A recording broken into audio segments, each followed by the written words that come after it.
Hello दोस्तों, मेरा नाम है फ़ारूक ख़ान। जैसा कि आपको पता है, अभी एसएससी एमटीएस का एग्ज़ाम चल रहा है। तो मेरा 15 तारीख को एसएससी एमटीएस का एग्ज़ाम था। मेरा 15 तारीख को फ़र्स्ट शिफ्ट में एग्ज़ाम था, जैसा कि आप ये एडमिट कार्ड देख सकते हैं।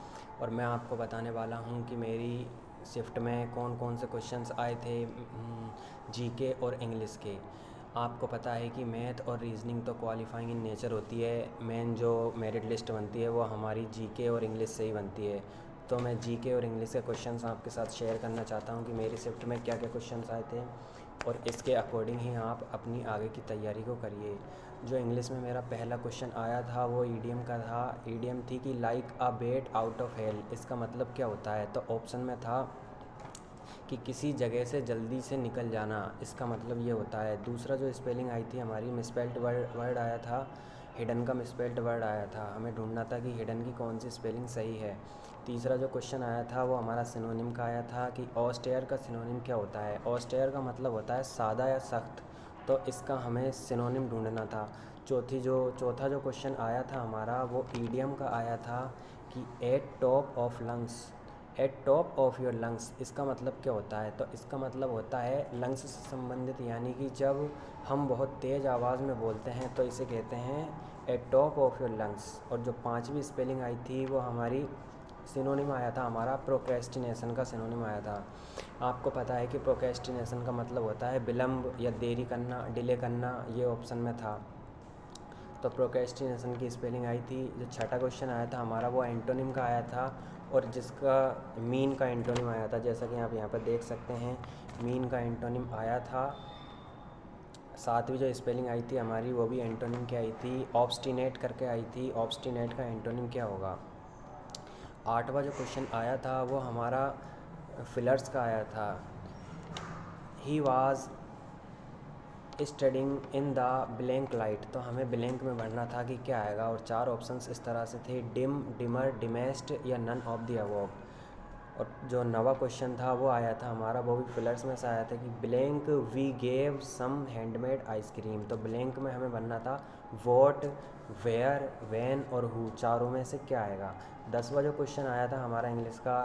गाइस, मैं जो आपको ये पेपर बता रहा हूँ ये बिल्कुल ऑथेंटिक पेपर है। मेरे जो एग्ज़ाम में आए थे वही क्वेश्चंस मैं आपको बता रहा हूँ। इधर उधर भटकने की बिल्कुल भी ज़रूरत नहीं है। बहुत सिंपल वोकेबलरी आ रही है।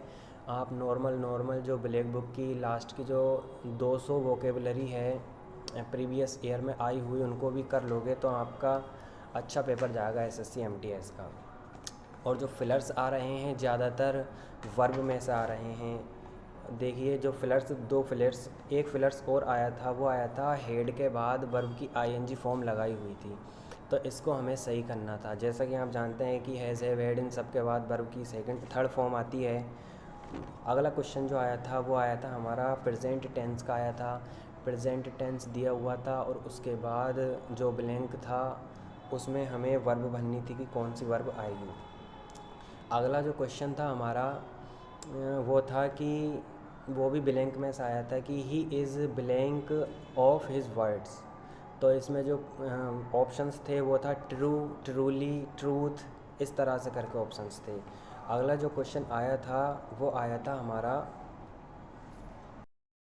This is the best novel I blank in the, इस तरह से करके आया था। तो ये जो सारी इंग्लिश के क्वेश्चंस बताए हैं मैंने, ये मेरी शिफ्ट में आए हैं और बिल्कुल ऑथेंटिक क्वेश्चंस है। इसके अकॉर्डिंग ही आप अपनी तैयारी करके जाएं। और ब्लैक बुक में से वोकेबलरी पढ़िए। और जो फिलर्स आ रहे हैं वो वर्ब में से आ रहे हैं, वर्ब पढ़ के जाइए और प्रेजेंट टेंस पढ़ के जाइए, मेन इसमें से ही आ रहे हैं। मेरा जो क्लोज टेस्ट आया था वो एनिमल्स के ऊपर आया था। इसके बाद मैं आपको बताने वाला हूँ कि जीके में मेरी शिफ्ट में क्या क्या आया था। जैसा कि आप जानते हैं कि एसएससी का फेवरेट टॉपिक जनगणना, जनगणना में से क्वेश्चंस लगभग हर शिफ्ट में आ रहे हैं, तो जनगणना को तो आप बिल्कुल भी नहीं छोड़ सकते। दूसरा जो क्वेश्चन आया था मेरा फोक डांस में से आया था। फोक डांस भी बहुत ज़रूरी है एमटीएस के लिए। तीसरा जो क्वेश्चन आया था वो मेरा फेस्टिवल्स आया था। फेस्टिवल्स हमें याद होने चाहिए। और चौथा जो क्वेश्चन आया था वो घरानों में से आया था। घरानों और उनके घरानों से संबंधित व्यक्ति, ये क्वेश्चंस हमें ज़रूर याद होने चाहिए। और जो पांचवा क्वेश्चन आया था वो योजना से आया था, यानी कि किस राज्य की कौन सी योजना चल रही है। और अगला जो क्वेश्चन आया था वो मेरा बुक्स एंड ऑथर्स में से आया था। और ये क्वेश्चन इस टॉपिक में से हर बार क्वेश्चन आ रहे हैं, हर शिफ्ट में आ रहे हैं, तो इस टॉपिक को तो आप बिल्कुल भी इग्नोर नहीं कर सकते, बुक्स एंड ऑथर्स। और मैं आपको बताना चाहता हूँ, मैं प्रमोशन नहीं कर रहा, लेकिन मैं बताना चाहता हूँ कि मैंने क्या करा था। जो हमारी टेक्स्ट बुक होती है, तो मैंने टेक्स्ट बुक पर से टेस्ट लगाए थे। एक टेस्ट तो वहाँ पर टेक्स्ट बुक में जाते हैं और एमटीएस वाले ऑप्शन पर जाते हैं, तो वहाँ पर लिखा हुआ रहता है कि प्रैक्टिस सेट, तो प्रैक्टिस सेट लगाइए आप और उनका अच्छा से एनालिसिस कीजिए। और दूसरी चीज़ जो मैंने करी थी वो उसी वहीं पर एक ऑप्शन रहता है कि स्टैटिक का। स्टैटिक में 20 चैप्टर्स है, उसमें 20 चैप्टर्स में 20-20 क्वेश्चन है, यानी कि टोटल 400 क्वेश्चन हैं। तो एक बार आप उनको देख करके जाइए, आपको ज़रूर फ़ायदा मिलेगा। और जो अगला क्वेश्चन आया था वो आया था गवर्नर से, कि हिमाचल प्रदेश के गवर्नर कौन हैं। गवर्नर वाला टॉपिक बहुत इम्पोर्टेंट है।